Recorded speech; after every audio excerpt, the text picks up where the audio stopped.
పాండవ మాత, మీరు ఇక్కడ ఈ నదీ తీరాన నిజంగా మీ దర్శనం మా అదృష్టం. వీరాదేయుడు ఈ సూతనందుడు మీకు హృదయపూర్వకంగా నమస్కరిస్తున్నాడు. పాండవ మాత, ఏమిటి విచారం? ఎందుకు ఈ బాధ?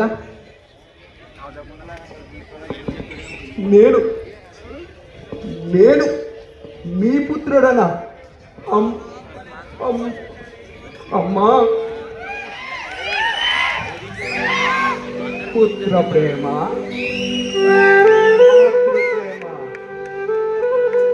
ఎంత ప్రేమ తల్లి నీకు ఈ సూతనందుడు పైన. మరి ఇంత ప్రేమను ఎక్కడ దాచావమ్మా?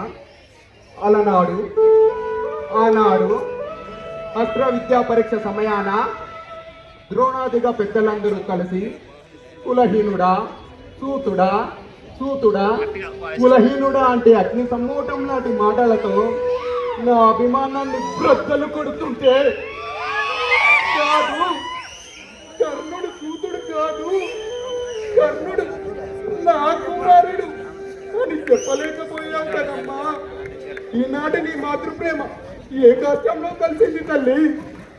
ఏమమ్మా, ధర్ముడికి యుధిష్ఠుడిని కన్నావు, పౌరుడికి భీముడిని పొందావు, ఇంద్రుడికి అర్జున్ని మోసావు. ఇవన్నీ నీకు ఇష్టమయ్యాయి, కానీ లోకసాక్షి కర్మసాక్షి అయిన ఈ భాస్కరాలబ్దుడు నీ కుమారుడు అని చెప్పలేకపోయావు కదమ్మా. కనీసం ఎవరో దిక్కులేని బిడ్డ నాకు దొరికాడని నీ పెద్దలకు చెప్పి నీ స్థాన్యం ఇచ్చి లాలించి ఉంటే నా బ్రతుకు ఇలా నక్కలు పీకిన కలేబరంలో అయ్యుండేదా అమ్మా, అయ్యుండేదా?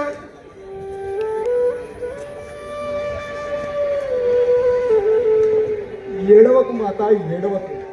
ఇప్పుడేంటి ప్రయోజనం ఏముంది? జరగాల్సిందేదో జరిగిపోయింది. నిజానికి నాకెంతో సంతోషంగా ఉంది తల్లి.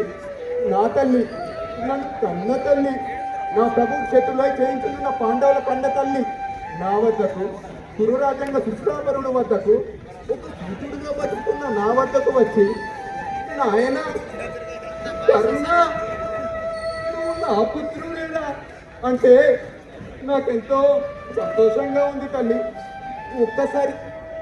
మరొక్కసారి కర్ణ అను ఆ తల్లి అను తల్లి. చాలు మాత, చాలు. నీ పలుకుతో కర్ణ అనే నామధేయం సార్థకం చేసుకుంది తల్లి, సార్థకం చేసుకుంది. ఇక నా వంశాన్ని కానీ నా ఔన్నత్యాన్ని కానీ ఎవరు గుర్తించాల్సిన అవసరం లేదు మాత, లేదు. ఇక ఈ కర్ణ అనే నామధేయం సార్థకం చేసుకుంది. ఏమైందమ్మా? చిరునవ్వులు చిందించాల్సిన ఈ సమయంలో ఆ విషాద ఛాయలేమిటమ్మా? నీకేం కావాలో కోరుకో తల్లి, కోరుకో. నీలి నింగిలోని నక్షత్రాలను చూసి మాల చేసి ఇవ్వమంటావా? ఆ నటరాజు జడియందు నాట్యమాడే పాండవులతో తీసుకొచ్చి నటరాజు చేర్చనా? లేక నీకు గతి పట్టించిన ఆ యముణ్ణి తొడగొట్టి మా పన్ని తండ్రి అయిన శ్రీ పాండురాజు వారిని తిరిగి తీసుకురమ్మంటావా? కోరుకో తల్లి, కోరుకో.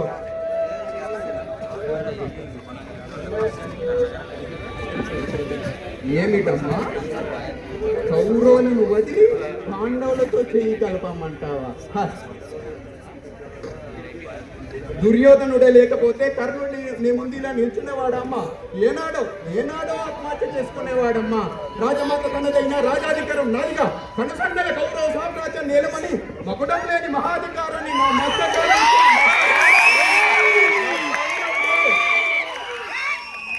అలాంటి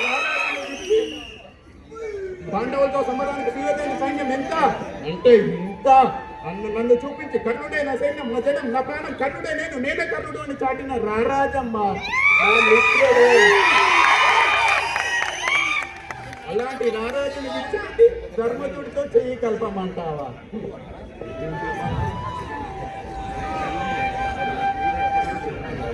మాత క్షమించు, ఈ ఒక్కటి తప్ప ఏం కావాలో కోరుకో తల్లి, కోరుకో. ఏమిటమ్మా? రణరంగంలో పాండవులను వధించరాదా?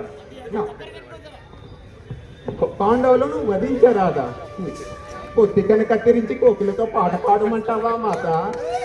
కూరలు చేసిన నల్ల ద్రాక్షను కాటు వేయమంటావా మాత?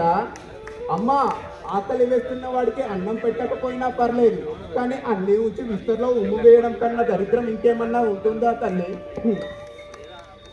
అయినా ఇది నీ యోచన కాదని ఆ నల్లవాడు ఆడిస్తున్న నాటకం అని నాకు తెలుసు. మాత, మాట ఇచ్చాను, మాట నిలబెట్టుకుంటాను. రణరంగంలో పాండవులను వధించరాదా? ధర్మరాజు శాస్త్రాలతో తప్ప శస్త్రాలతో పరిచయం లేనివాడు, అతడిని వధించాడు. భీముడు అడ్డుపడి ఆహ్వానం చేస్తాడు తప్ప అస్త్రాల గురించి అసలుకే పట్టదు, అతడిని వధించాడు.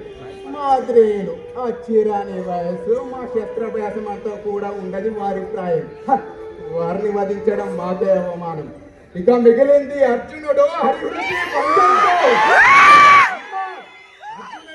నన్ను నేను మర్చిపోతాను, నన్ను రారాజు ఆవహిస్తాడు. ఇక మిగిలేది అర్జునుడా ఈ కౌంతేయుడా అనేది ఆ దైవ నిర్ణయం. అమ్మా, అర్జునుడే కూలితే కర్ణ ధర్మ భీమ నకుల సహదేవుడు ఐదుగురు, లేక ఈ కర్ణుడే కూలితే ధర్మ భీమాతుల మాధవేయుడు ఐదుగురు. 6 బిడ్డల తల్లి నీకు చివరిగా మిగిలేది 5గురే, పంచ పాండవులే.